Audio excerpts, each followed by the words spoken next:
네, 어제 트럼프 대통령이 발표한 신국가안보 전략에서 중국을 공식적으로 경쟁국으로 지명을 했습니다. 자, 그동안 우려해왔던 G2 간의 갈등이 이제 본격화되고 있는데요. 이로써 내년도 글로벌 증시에서 이 G2 리스크가 복병이 되진 않을까 우려 섞인 목소리도 나오고 있습니다. 오늘은 이 이슈에 대해서 집중적으로 이야기를 나눠보도록 하죠. 한국경제신문의 한상준 논설위원 나오셨습니다. 안녕하세요. 네, 안녕하십니까? 네, 반갑습니다. 자, 언제 터질까 좀 우려해왔던 미중 간 갈등이 좀 본격화되고 있는데요. 그 움직임부터 좀 말씀을 해주시죠. 예, 증시가 세제 개편안 때문에 네. 모두 관심이 있습니다는 사실 그 세계 경제 질서라든가 이런 측면에서는 어제는 아주 특이한 날이다 이렇게 볼 수 있습니다. 네, 어제 그 트럼프 대통령이 신국가 안보 전략을 발표했죠. 그렇죠. 그리고 중국도 내년도의 경제정책 운영 방향에 결정하는 그 경제 공작 대회가 폐막됐는데요. 여기서 미중 간의 갈등 문제 이런 문제가 내년에는 상당히 심화될 것이다 하는 이런 예상들이 사실 그 국제 금융에 전공한 사람들은 많이 얘기한다 이렇게 보겠습니다. 네, 사실은 그 미중 간의 갈등 문제는 뭐 아시겠습니다는 저도 개인적으로 그 미국에 이때 있었습니다는 2007년에 닐 퍼거슨 교수가 차이마리카 시대가 전개될 것이다 하는 이 얘기가 됐는데요. 여기 차이마리카는 중국의 그 차이나와 아메리카의 메리카 합친 차이마리카 시대. 시청자 여러분께서는 많이 익숙했던 용어가 G2, 그룹 2 국가다 이렇게 보시면 되겠습니다. 네. 이 시대를 예고했거든요. 근데 이때까지만 하더라도 닐 퍼거슨 교수가 이 젊은 경제 그 이렇게 사회학자인데요. 이분이 얘기할 때마다 아무도 그 미국 내에서는 듣지 않았습니다. 그랬군요. 예. 과연 중국이 미국을 이렇게 경쟁국으로 이렇게 올 것이냐 하는 이런 네. 측면에서 당시에 저도 미국에 있을 때 보면 사실 이 분위기에 대해서는 굉장히 미국 사람들이 그렇게 이렇게 상당히 요원한 얘기다 이렇게 얘기했거든요. 네. 그래서 그런지 그 금융위기 과정에서 보면 그 버락 오바마 정부까지만 하더라도 미국과 중국 간의 관계는 여기 나왔던 정중동 관계, 네. 갈등이 좀 하는 과정에서 전반적으로 온화한 관계를 유지했다 이렇게 보겠습니다. 그렇지만 그 트럼프 정부서부터는 아마 미중 간의 갈등 문제가 표면화되기 시작했죠. 그래서 아마 올해의 그 한 10대 뉴스를 중에 보면 사실 미중 간의 갈등 문제가 굉장히 10대 뉴스에 들어가지 않겠나 이렇게 보고 있는데요. 네. 내년에는 10대 뉴스에 내년도에 이렇게 하는 10대 뉴스에는 아마 미중 간의 갈등 문제가 아마 3위 이전에 들어가지 않겠느냐 할 정도로 그렇군요. 올해보다는 내년에 더 갈등이 심화될 것이다 이렇게 보시면 되겠습니다. 왜냐하면 10월 달에 18개 당대회를 통해서 시진핑의 장기 집권 기반을 마련 상태거든요. 네. 그런 상태에서 보면 시진핑은 대국 굴기, 위안화 국제화, 세 확장 이 과정을 그렇죠. 이번 당대회를 통해서 중국 인민들에게 만방에 선언한 상태이기 때문에 아무래도 트럼프 입장에서는 그동안 미국이 중국을 경쟁 상대로 공식적으로 인정하는 거 없습니다. 네. 근데 미국의 트럼프 대통령이 어제 신국가 안보 전략에서 물론 경제 이외의 정치 쪽, 안보 쪽에도 이렇게 하겠습니다는 네. 특히 경제 문제에 있어서 중국을 그 경쟁국으로 그쵸. 인식한 것은 예. 아마 미국의 경제 역사상 또 통상 역사상, 무역 역사상 가장 의미를 갖고 있다 이렇게 보시면 되겠습니다. 네. 사실 이 트럼프 정부는 출범 이전부터 이 중국을 최대 경쟁 상대국으로 좀 지목을 해오지 않았습니까? 경쟁상들이 지목해왔죠. 네. 이미 이거는 선언적 의미를 갖고 있다. 실질적으로 보면 작년 선거 과정에서도 시청자 여러분 잘 아시겠습니다는 중국에 대해서 굉장히 알레르기적인 민감한 반응을 보였었는데요. 네, 그렇습니다. 아마 선거 이게 출발서부터 중국을 환율 조작국으로 지명하겠다. 결과적으로 보면 환율 조작국은 지명하지 않았습니다는 환율 조작국으로 지명했다는 얘기인데요. 그 기조가 지목하지 않았다 하더라도 사실상 지금은 퇴조된 거냐 그렇지는 않습니다. 자, 한번 보겠습니다. 오늘도 세제 개편이네. 어제 이제 말씀대로 하원을 끝나면 상원은 그 형식적인 절차입니다. 네. 끝날 겁니다. 다섯 예. 지연대들도 끝날 겁니다 하는 말씀을 드렸었는데요. 그냥 그대로 통과됐는데요. 네. 자, 뭐든지 세제 개편이 확정되면 시장은 그렇게 크게 반영하지 않죠. 네, 그 네. 이전이 문제이기 때문에. 네, 그렇죠. 그렇기 때문에 뭐든지 그 세제 개편돼서 오늘도 미국의 3대 지수가 사실상 그 이렇게 전날 대비해서 3대치가 좀 소폭이나마 하락세를 보이는 이런 네. 양상을 보이는데요. 바로 그 대목입니다. 실제로 환율 조작국을 지목하는 것보다는 환율 조작이라는 내용을 갖고 계속해서 끌고 가는 것이 미국과 중국 간의 어떤 관계 속에 갈등이라든가 뭔가 또 미국의 전략적 이익을 증대시키는 방안이다 이렇게 보겠습니다. 네. 그런 측면에서 사실 작년부터 계속해서 진봉을 하고 있지 않지만 환율 조작이라는 이 문제에 대해서 계속해서 지금 끌고 오는 상태고요.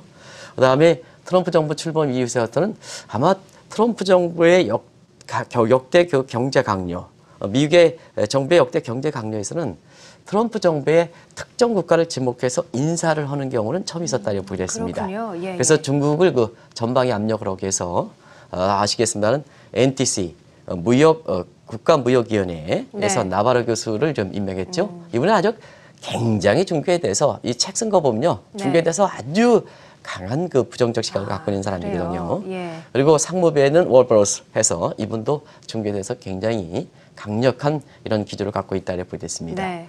또 미국의 무역대표부, 우리의 통상교섭본부 이게 해당되는 USTR이 로버트 하이저도 굉장히 중국에 대해서 강성 이미지를 갖고 있거든요. 그래서 전략을 세우는 NTC, 그 다음에 집행하는 상무부, 그 다음에 여기에 또 하나의 그 통상과 관련돼서 전담적인 부서인 이런 USTR이 전부 중국에 대해서 강경한 이미지를 갖고 있거든요. 네. 그러면 이러한 사람들이 채워져서 중국에 대해서 지금 1년 정도 이렇게 대외 그 경제정책을 추진하고 있습니다는 아시겠으면 무역과 통상과 외환 분야에 걸려서 중국에 대해서 전방의 압력을 갖고 있다고 보겠습니다. 요건 이제 어떻게 통계를 잡냐면요. 시청자 여러분 경제 공부하시는 분들한테 제가 말씀드리겠습니다. WTO에 사실상 분쟁 해결국 디스퓨트 세틀먼트에서 이 그 분쟁 처리 기구에 각 엔타이 덤핑, 반덤핑이라든가 상계 관세라든가 이런 거에 이렇게 압력을 가했던 건수가 잘 올라오거든요. 통계에 네. 잡히거든요. 그런 측면에서 볼 때는 이 증시라든가 경제 쪽에서 이런 무역과 통상 얘기를 잘 안 하기 때문에 시청자 여러분께서는 올해 그 미국이 중국에 대해서 얼만큼 경계했는가 하는 것을 잘 모르시고 또 전문가라는 사람이 그런 것을 얘기를 좀 잘 안 하고 있는데요. 사실상 뭐냐 올해 반덤핑 제소 이런 문제 관련해서 올해의 그 전 세계 국가 중에서 미국이 부과한 우리나라도 많이 부과했습니다는 사실 중국에 대해서 가장 많이 부과한 것이 바로 그런 측면에서 우리가 이해될 수 있다고 보겠습니다. 네. 자, 사실 이 트럼프 정부의 중국에 대한 강경한 입장은 특히나 말씀을 해주신 것처럼 환율 분야에서 좀 뚜렷하게 나타내고 있지 않습니까? 네, 아무래도 이제 각국 간의 어떤 이렇게 국가의 그 사정은 통화치로 나타나죠. 사람의 그 몸 상태는 사실상 뭐냐 얼굴에 나타나는 것 마찬가지로 통화는 그 나라 경제에 이렇게 실상을 반영하는 가장 그쵸? 정확한 지표다 이렇게 네. 보시면 되겠는데요. 역시나 어떤 특정 국가 간의 그 갈등 문제를 할 때는 환율 문제를 많이 이렇게 지적한다 이렇게 보겠습니다. 그런 것들 시청자 여러분 잘 아시겠습니다는 사실 트럼프 정부 1년 전서부터 오바마 정부서부터 그동안 미국이라든가 이런 국가에서 무역 적자를 축소하는데 너무 미온적으로 대응했다. 왜 미온적으로 대응하느냐? 그 가이드 역할을 하고 있는 환율 보고서가 1988년 미국의 종합무역부에서 이렇게 나오긴 했습니다는 이것이 1990년대에는 주요 교역 국가의 무역 적자를 축소하는데 실효성을 많이 갖고 있었습니다는 사실 2000년대 들어서는 이것이 형식적인 보고서가 됐다. 이 과정에서 뭐냐 무역 적자가 확대되고 미국의 국익에 침체된다. 이런 측면에서 네. 그래서 이것을 좀 실효성을 높이자 하는 측면에서 트럼프 정부 이전에 1년 전서부터 그러다 보니까 2016년서부터 미국의 환율 보고서가 4월달, 10월달 1년에 2번 발표하는데요. 네. 4월 보고서에서 소위 BHC본, 베네 해치 카퍼 이 의원들의 강화된 요것에서 환율 보고서 내용이 이렇게 강화됐죠. 네. 그래서 시청자 여러분 다들 아실 겁니다. 우리나라도 이게 10월달에 우리가 이제 환율 그 관찰 대상국에 포함돼서 이 BHC 지정 요건에 대해서는 잘 아실 거라고 생각하는데요. 다시 한번 말씀드리면 대미 무역 흑자가 이제 교역 상대국 입장입니다. 대미 무역자가 $200 이상, 그다음에 경상수지국자가 GDP에서 3% 이상, 그리고 환율이 일방적으로 시장 개입해서 GDP에서 2% 이상 비용을 초래했을 때 이것을 뭐냐 세 가지 요건에서 BH 요건이라 하는데요. 네. 사실 세 가지 요건을 거칠 때는 환율 조작국에 해당되는 환율 심층 대상국에 지정되고 예. 두 가지 요건만 걸리면 그거보다 한 단계 하나는 환율 관찰 대상국에 포함되거든요. 네. 근데 중국은 첫 보고서, 그러니까 작년 4월 보고서에서는 두 가지 요건을 거쳤습니다. 대미 무역 흑자, 그 다음에 경상수지 요 무역권 두 가지를 거쳤는데요. 중국이 뭐냐 작년 10월부터는 경상수지 3% 룰을 많이 줄였거든요. 그래서 뭐냐 실질적으로 보면 환율 관찰 대상도 포함시키지 말아야 되거든요. 오히려 한국이 두 가지 요건을 계속해서 걸리고 있는데요. 사실상 BH 요건을 보면 중국이 뭐냐? 미국으로부터 압력을 당할 수 있는 여건 자체는 중국이 더 좋은 국가다 이렇게 볼 때 있습니다. 네. 한국은 두 가지 여건을 걸린 상태거든요. 예. 그럼에도 불구하고 사실 계속해서 작년 10월, 올해 4월, 올해 10월 세 차례 걸쳐서 한 가지 여건을 걸친데도 불구하고 환율 관찰 전선국을 계속해서 지정해 놓고 있다 이렇게 볼 때 있습니다. 네. 사실 요건은 정하지만 요건에 맞지 않으면 개선되면 이걸 사실 풀어줘야 되는데요. 트럼프 정부에서 계속해서 본인 자신의 요건에도 불구하고 그 했는데도 불구하고 계속해서 이걸 지목하는 것은 결국 중국을 의식하고 있는 것이 아닌가 생각합니다. 네.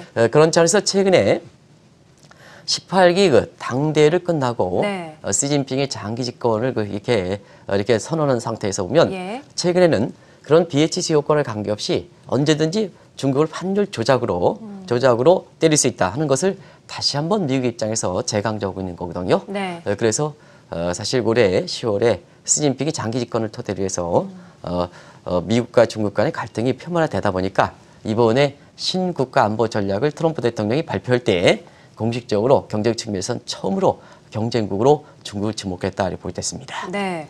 자, 하지만 이 시진핑 정부의 대응도 좀 만만치가 않은 것 같은데 미국의 이런 입장에 대해서 굉장히 또 강경하게 나가고 있지 않습니까? 강경하게 된 거죠. 그렇죠. 특히 네. 트럼프 정부가 추진하고 있는 핵심적인 요건에 대해서 중국이 네. 시진핑이 강하게 대응한다 이렇게 볼 때 있습니다. 예.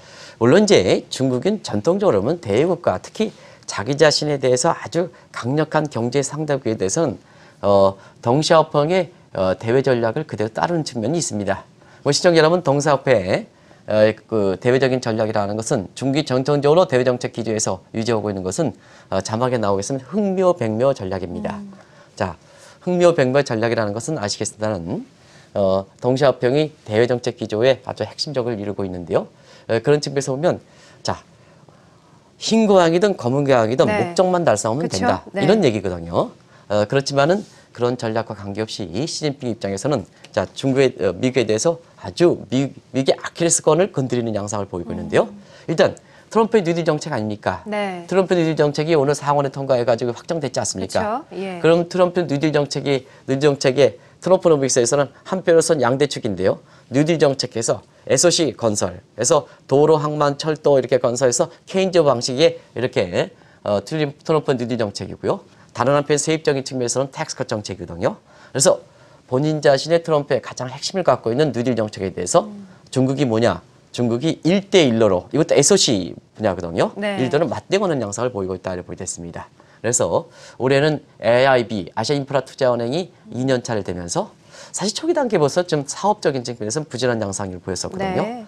그러나 뉴딜 정책, 트럼프의 뉴딜 정책을 의식해서 자원을 많이 확충하고 결과적으로 보면 올해 사업이 속속 이루어지는 양상을 보이고 있다. 그렇군요. 인도 애소시에이트에서.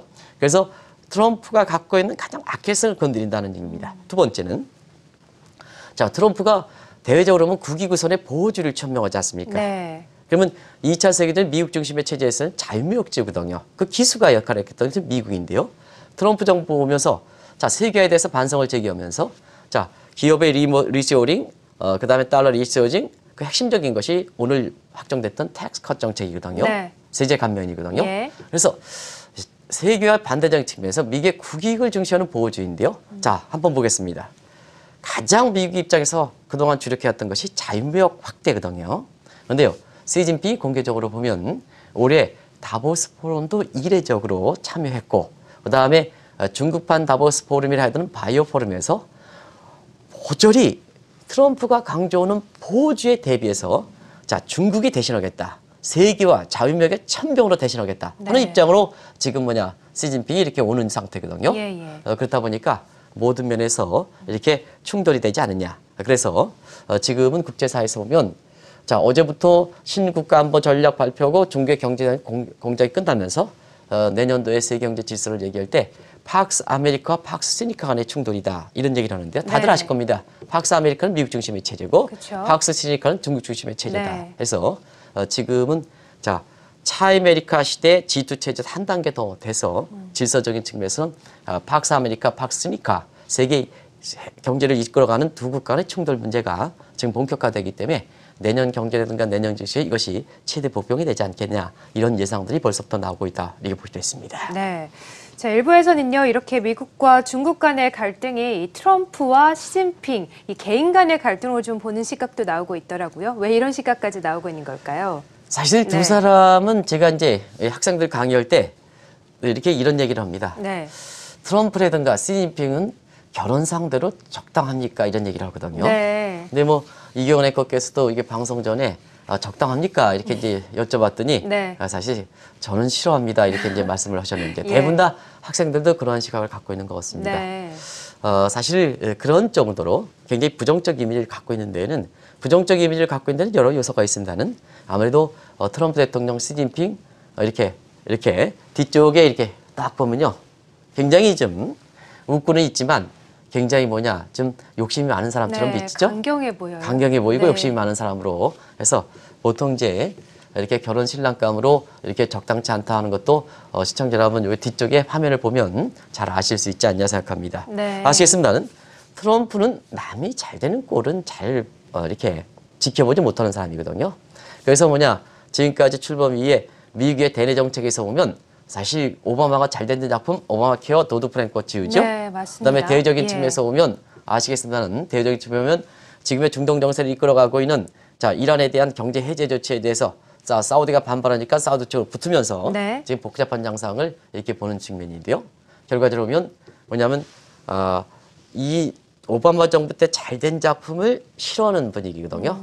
그러다 보니까 사실 그렇습니다.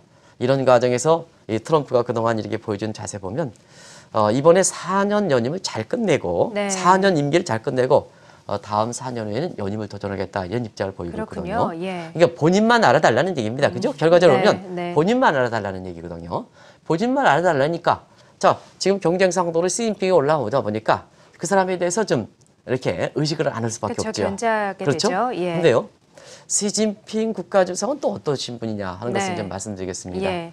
시진핑 국가주석은 사실상 중국의 역대의 국가주석 중에서는 가장 욕심이 강하다 이런 표현을 그래요. 하거든요. 예. 그래서 실질적으로 보면 이번에 18개 당대회를 통해서 장기 집권 기반이 되고 반대에 해당되는 사람들 전부 이렇게 여러 가지 북한처럼 이렇게 그런 식으로 숙청하지는 않습니다는 전부 네. 권력권자에서 전부 물러나게 했죠. 네. 그런 측면에서 보면 시진핑도 트럼프와 독특한 또 의욕이 강한 욕심이 강한 이런 쪽으로 비춰지기 때문에 결과적으로 보면 대외적인 측면에서 미국과 충돌할 수밖에 없는 게 욕심이 강하시다 보니까 경제 위상을 대외적으로 천명하기 위해서 대국 굵기를 천명했죠. 네. 그럼 대국 굵기는 중국의 새 확장이다. 그러면 기존의 미국에 대해서 또 다른 국가, 다른 그 사람에 대해서 경쟁 상도로 올라오는 이런 사람을 꼴을 못 보는 트럼프 입장에서는 당연히 국가적인 측면에서는 중국을 의식할 수밖에 없고 개인적인 측면에서는 시진핑이 잘 지금 이렇게 해서 오는데요. 여기에 의식할 수밖에 없다 해서 지금의 미국과 중국 간의 이 G2 체제는 국가 간의 어떤 위상 대결과 함께 네. 사실 개인적인 특성에서도 이 시진핑과 트럼프 간의 예. 개인적인 대결이다. 이렇게 얘기하는 것이 월가에서 나오는 것도 그런 측면이다 이렇게 보게 됐습니다. 네. 자, 그렇다면 중국의 이 위상이 미국과 좀 맞대응할 수 있을 정도로 높아졌는지 그 부분이 상당히 궁금하거든요. 어떤가요, 실제로? 사실 2007년에 닐 포거슨 교수가 차이메이커를 얘기할 때는 네. 그때 당시에 중국의 위상으로 볼 때는 사실 왜 그런 용어에 대해서 지금 그 이후에 10년 만에 닥치는 이런 현실에 대해서 그렇죠. 네. 사실 그때 당시에는 미국의 학계라든가 제가 현지에 있을 때는 미국 국민도 전혀 의식을 못했느냐 네. 하면 사실 그때는 중국의 국가 위상이 네. 미국의 경쟁 상대가 될 만큼 그렇게 위상이 높지 않았다 이렇게 보됐습니다. 그랬죠. 그런데 예. 10년 후 지금 모습을 보겠습니다. 네.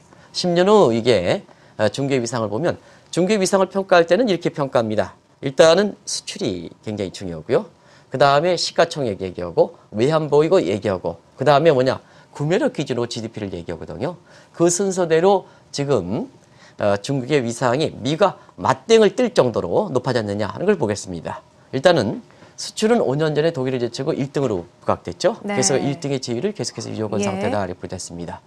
대외 환경에서 지금처럼 세계가 됐을 땐 수출에 갖고 있는 위상은 우리나라에서도 잘 아시겠습니다는 우리가 내수 비중이 수출보다 높은 편입니다는 우리 국민들 사이에서는 수출이 안 되면 사실 우리 경제가 안 좋고 증시가 안 좋고 이와 마찬가지로 이 수출이 차지하는 비중이 굉장히 중요한데요. 네. 이게 5년 전서부터 세계 최대 그때 당시까지만 해도 수출국이었던 독일을 제치고 1등으로 등극했다 이렇게 보셨습니다.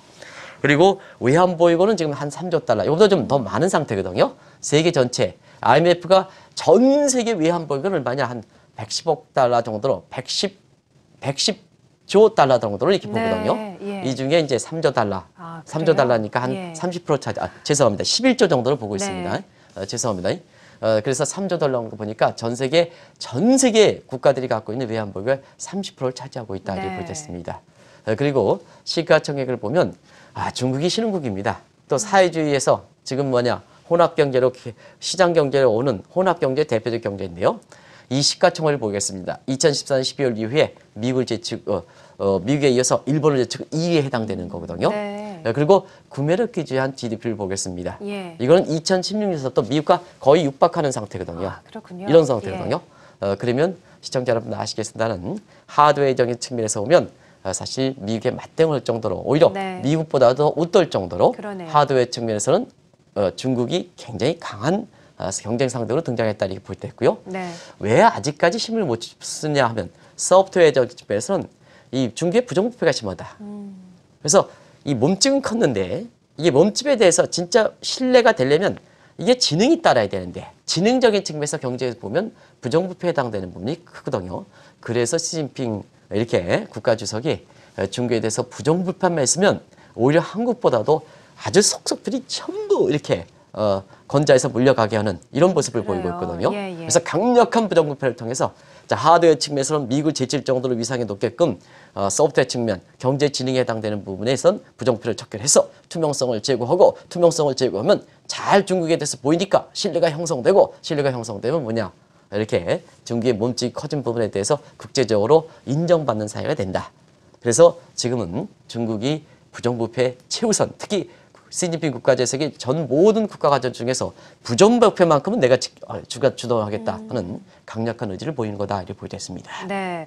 자, 경제 위상이 상당히 좀 높아진 것으로 보이는데 그만큼 시진핑 정부도 이에 맞추기 위해서 노력을 좀 많이 해오지 않았습니까? 그 성과가 굉장히 좀 크게 나타나고 있는 것 같아요. 그렇습니다. 네. 중국이 이제 이런 위상을 높아졌으니까 네. 세 확장을 하는 거거든요. 그렇죠. 세 확장을 해서 크게 보면 두 가지입니다. 네. 하나는 신국가 안보 전략 트럼프에 맞서서 사실 중국이 정치, 경제, 군사, 경제 분야는 따르더라도 사실 지금 상태에서 세 확장을 하는 과정에서 그게 양국 정부, 미국의 2차 세계대전의 세 확장 전략을 미국의 수도 워싱턴을 타서 워싱턴 컨센서스라고 네. 그러고요. 예. 그다음에 중국의 수도를 따서 베이징 컨센서스라 그랬습니다. 그래서 중국이 지금 경쟁상에서 맞대응을 뜰 만큼 이렇게 올라가다 보니까 중국 중심의 박스 시니카를 만들기 위해서 이렇게 세 확장 전략이 바로 양국 순을 따서 워싱턴 컨센서스 그다음에 베이징 컨센서스인데요. 자, 이건 전략적 포인트로 해야 되거든요. 그럼 미국이 가장 전략적 포인트는 자본이 풍부한 거거든요. 그래서 2차 세계대전이 미국 중심의 체제를 만들 때는 미국의 풍부한 자본을 매개로 해서 사실 팍스 아메리카 체제를 구축했던 배경이다 이렇게 보여졌습니다. 근데 중국은 사실 이게 베이징 컨센서스를 취재할 때 미국만큼 자본이 풍족한 상태는 아니었어요. 초기 단계에는. 그러다 보니까 원자재 관련된 부존자원 확보 문제. 그래서 그때 당시에 우리나라도 1990년대 자원 확보 정부에 특히 이명박 정부 때는 자원 확보 전략이 이게 만들어졌던 배경에 있어서는 중국이 세계 부존자원을 싹 쓰려다 보니까 이러한 한국이 부존자원이 부족한 상태에서 오면 중국에 다 먹히는 거 아니야. 그런 각도에서 이명박 정부의 해외 자원개발에서 거기에 어떻게 보면 한국도 거의 추진할 수 있는 그런 근본 배경이 되는데 하나의 요소가 바로 베이징 컨센서스의 국가 부존자원을 확보를 통해서 전 세계를 세 확장하는 베이징 컨센서스의 모습이었거든요. 네. 근데 문제는 그렇습니다. 지금은 세계 국민들이 똑똑해졌거든요. 그렇죠. 1970년대 미국의 제국주의에 의해서 중남미 국가들이 종속인원이 나왔을 때 이때보다 더 똑똑해졌습니다. 네. 그러다 보니까 세계에 이렇게 모든 국민들이 중국이 부존자를 확보하면 결국 좀 경제 주권은 중국에 넘어가는 게 아니냐 해서 제2의 종속 우려가 제기돼서 이 베이징 컨센서스에서 굉장히 반발이 되다 보니까 수정이 됐거든요. 이때 중국도 외환보유가 굉장히 풍족하다 보니까 네. 자, 미국이 워싱턴 컨센서스가 자본을 매개로 중국도 수정된 베이징 컨센서스 자본을 매개로 하다 보니까 정면으로 충돌할 수밖에 없죠. 네, 그렇죠. 정면으로 충돌할 예. 수밖에 없죠. 그러다 보니까 지금 그 자본적인 측면에서는 아시겠습니다는 세계 경제에서 싱크탱크에 해당 기구에 해당되는 것이 자, 미국 증시에 쿼터가 많았던 IMF, 월드뱅크, ADB가 이 브레튼 우즈 체제의 가장 핵심적 기능이었었거든요. 네. 근데 자, 자본이 충돌하는 과정에서 베이징 컨센서스에서 중국도 거제조마다 CRA 긴급 외환 자금인데 이건 중국판 IMF다 이렇게 보겠습니다. NDB New Development Bank에서 신개발은행인데 월뱅크에 맞는 개념이다. 그리고 ADB는 동아시아 개발은행, 아시아 개발은행인데요. AIB 아시아 인프라 투자은행 딱 해서 3x2 체제. 자, 3x2 IMF, 월뱅크, ADB에 대해서 CRI, NDB, AIB 이렇게 3x2 체제로 가서 네. 지금은 이러한 국제금융 질서에서도 예. 사실 그 브레튼 우즈 체제에 맞대응해서 중국 중심의 차이나 이런 뭐 차이나의 뭐 이렇게 체제를 구축해가는 양상이 지금 보고 있다 이렇게 보겠습니다. 그런 네. 것이 지금 트럼프 대통령이 신국가안보전에서 중국을 공식적으로 경쟁국이 하다 보니까 내년 들어서는 이 체제가 더 굳어지지 않겠느냐, 그래요. 대조가 되느냐 이런 쪽으로 해서 내년에 세계 경제 연말을 앞두고 새로운 이슈가 되고 있다 이렇게 보겠습니다. 네. 그러면은 우리는 어떻게 하면 좋을까요? 우리는 사실상 미국과 중국 사이에 좀 끼어 있다고 좀 볼 수 있지 않겠습니까? 어떻게 하면 좋을까요? 네, 예. 사실상 그렇습니다. 한국은 네. 차이마리카 G2 체제 중간에 끼어 있지 않습니까? 그렇죠. 그러다 보니까 트럼프 정부 위에 뭐 사드 배치, 한중 간의 정상회담 이런 걸 보는 과정에서 국민들 여러분께서는 아마 서로가 상반된 이렇게 입장을 보이고 있습니다는 아무래도 사실상 우리 이렇게 국가적인 측면에서 보면 문재인 대통령이 아무리 애를 써더라도 네. 흔쾌하게 답을 가지 못해주는 흔쾌하게 속 시원한 대답을 못 해주는 상태거든요. 그렇군요. 그런 네. 것이 바로 한국의 입장이다 이렇게 보겠습니다. 그런 과정에서 정치적인 측면에서는 자 사드 배치 보복에 따라서 작년 7월 7일서부터 사드 배치 보복에 따라서 한국 증시의 주가적인 측면이라든가 중개 진출한 기업이라든가 그다음에 유커들이 한국에 오며 따라서 한국의 관광업계라든가 호텔업계라든가 이런 측면에서 피해를 받은 것이 전형적으로 중국과 미국의 이렇게 중간에 껴서 샌드위치적인 어떤 리스크다 이렇게 보겠습니다. 네. 그래서 사실 한국이 이렇게 대외 정책에서는 상당히 이렇게 쉽게 그렇죠. 입장을 취하지 못하는 그런 맞습니다. 상태인데요. 네. 사실 그렇습니다.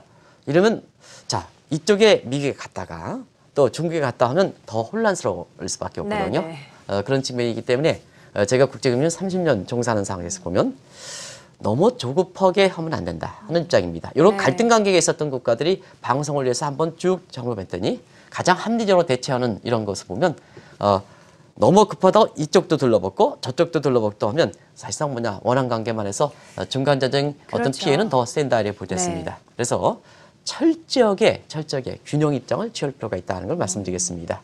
아마 대통령께서는 그런 입장을 잘 이렇게 언행을 통해서 잘 이렇게 말씀을 하시는데요. 실제 이제 이렇게 나타난 결과를 보면 쉽지는 않은 것 같습니다. 결과를 보면 그런 것이 있는데요. 그런 입장을 이렇게 계속해서 유지할 필요가 있다는 것을 말씀드리고요. 그다음에 두 번째는 항상 경제 문제와 그다음에 나머지 문제, 안보 문제 이런 것은 격리시켜서 국가의 그 정책도 양국 간에 이렇게 G2 간의 정책을 할 때 그렇게 할 필요가 있다. 쉽지는 않지만 그리고 국민들 입장에서 보면 이것도 연관시키고 저것도 연관시키고 모든 걸 복잡하게 연관시키면 안 된다. 네. 그러면 한국이 국민들이 이렇게 밀어줘야 문재인 대통령을 비롯해서 현 정부가 국민의 힘을 바탕으로 해서 자신감 있게 어릴수록 자신 있게 국민의 힘을 바탕으로 해서 이렇게 가는데요. 사실은 국민들이 그런 자신감 있는 이런 그 대외 정책을 추진하기 위해서는 국민들의 컨센서스를 좀 형성할 필요가 있는데요. 그런 측면에서는 이것도 저것도 서로 연관시키면 안 된다. 예를 들어서 저희 국내에서 보면 이런 금융사 관련해서 여러 가지 문제가 있는데요. 사실 이것도 연관시키고 저것도 기자들이 그런 얘기를 하거든요. 네. 그러면 문제의 본질을 문제의 본질을 잘 파악하지 못한다. 이렇게 보시면 되겠습니다. 네. 이럴 때일수록 냉철하게 경제 문제, 안보 문제 이렇게 해서 이런 걸 대처할 필요가 있다는 걸 말씀드리겠습니다. 어렵습니다. 사실 저도 이렇게 얘기합니다는 시청자 여러분도 자 당신 말로만 그렇게 여기느냐. 사실 그 말씀이 맞습니다. 어렵습니다. 어렵기 때문에 이러한 내년에 차이메리카 리스크, G2 리스크가 네. 세계 경제 최대 리스크인데요. 그렇죠. 거기에 중간자끼인 한국이 경우에 따라서는 가장 어려움에 처할 수가 있다는 얘기입니다. 네. 그러면 이 어려움을 처했을 때는 어쨌거나 문재인 대통령, 문재인 정부와 함께 국민들이 합심해서 이것을 가져가야지 여기에 갈기갈기 이렇게 국내에서 분열이 되면 결과적으로 보면 한국 경제 입장에선 또 한국 증시 입장에선 최악의 사태도 있을 수가 있다는 것을 말씀드리겠습니다. 네. 지금은 이렇게 내년도에 G2 리스크 차이메리카가 있을 때 가장 중요한 것은 프로보노 퍼블리코, 다소 불안감이 있다 하더라도 프로보노, 공공선의 정신을 발휘할 때다 하는 것을 이렇게 꼭 좀 말씀드리도록 하겠습니다. 네, 현명한 대응이 좀 필요한 것 같습니다. 자, 오늘은요, 글로벌 증시의 최대 복병입니다. G2 리스크에 대해서 이야기를 나눠봤습니다. 한국경제신문의 한상춘 논설위원과 함께했습니다. 고맙습니다. 네, 고맙습니다.